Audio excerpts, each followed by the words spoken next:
है भिंड से ये खबर।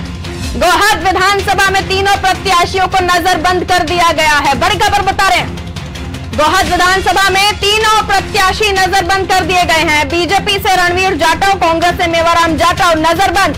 पुलिस प्रशासन ने तीनों प्रत्याशियों को नजरबंद कर दिया है। तो बड़ी खबर भिंड से आपको बता रहे हैं, 3 प्रत्याशी और तीनों ही नजरबंद कर दिए गए। बसपा से यशवंत पटवारी को नजरबंद कर दिया गया है।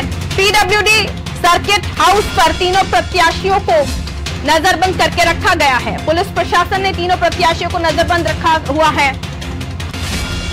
और मनोज वर्मा जी हमारे पॉलिटिकल एडिटर हमें जानकारी देंगे। मनोज जी, आखिर क्या वजह निकलकर सामने आ रही है, क्यों इन तीनों को नजरबंद कर दिया?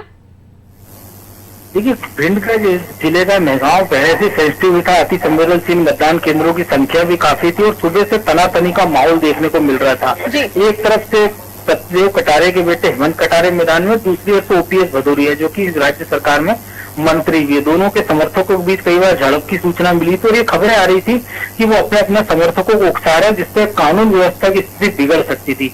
इसी अंदेशे को देखते हुए तीनों को एक साथ नजरबंद कर दिया गया है, जिसमें बसपा प्रत्याशी है, बीजेपी, कांग्रेस तीनों के प्रत्याशी हैं।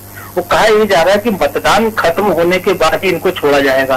तो प्रशासन की पहली चिंता यही है, चुनाव आयोग की प्रशासन की मदद से चुनाव शांतिपूर्ण और निष्पक्ष तरीके से हो। ये पहला मौका नहीं है ग्वालियर चंबल में। पिछले विधानसभा चुनाव में भी हमने देखा था 2018 में भी, जब बीजेपी कांग्रेस प्रत्याशियों को नजरबंद किया गया था। इसके बाद उपचुनाव में भी ये नजारे देखने को मिले थे। बिल्कुल मनोज जी, लेकिन अगर हम कानूनी चीजें समझने की कोशिश करें तो क्या इस तरह से प्रत्याशियों को नजरबंद कर रखना, और वो भी आप बता रहे हैं कि शाम तक जब तक वोटिंग खत्म नहीं हो जाती तब तक कर रखा जा सकता है? जी हाँ, बिल्कुल। देखिए, चुनाव आयोग के सख्त निर्देश हैं कि किसी भी हालत में चुनाव को प्रभावित नहीं किया जाए, चाहे फिर वो प्रत्याशी ही कोई क्यों ना हो। यही कारण है कि चुनाव आयोग सीसीटीवी टीमें बना के रखता है जो जिलों में चेकिंग करती है। हमने देखा था कि जब अटेर में चुनाव हुआ था तब उन्होंने जो तहसीलदार थे उनको थाना प्रभारी का पावर दे दिया था और रातों रात 6 थाना प्रभारी चुनाव आयोग ने बदल दिए थे। तो चुनाव आयोग मतदान के दिन उनके पास असीमित पावर होते हैं जिसका वो उपयोग करते हैं। मतदान खत्म होते के साथ ही उनके पावर खत्म हो जाते हैं। यानी अभी आज के लिए बिग बॉस चुनाव आयोग है, ये कह सकते हैं? जी हाँ, बिल्कुल। आज के दिन बिग बॉस चुनाव आयोग है और जिस दिन काउंटिंग होगी उस दिन भी चुनाव आयोग बिग बॉस होगा। चलिए, बहुत शुक्रिया मनोज जी। तो देखिए, ये चीजें तो हैं ही, खबरें आती रहेंगी और हम हर खबर को आप तक पहुंचाते रहेंगे।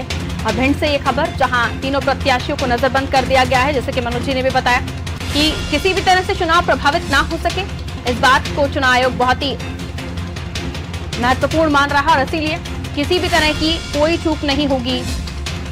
और इसके लिए अगर प्रत्याशियों पर भी कोई कार्रवाई की जा रही है तो उसे ठीक समझते हैं, इसलिए नजरबंद किया गया है तीनों कैंडिडेट, चाहे वो बीजेपी के हों, कांग्रेस के हों या बीएसपी के हों। और इससे पहले ही सुबह से यहाँ तनातनी की खबरें आ रही थी।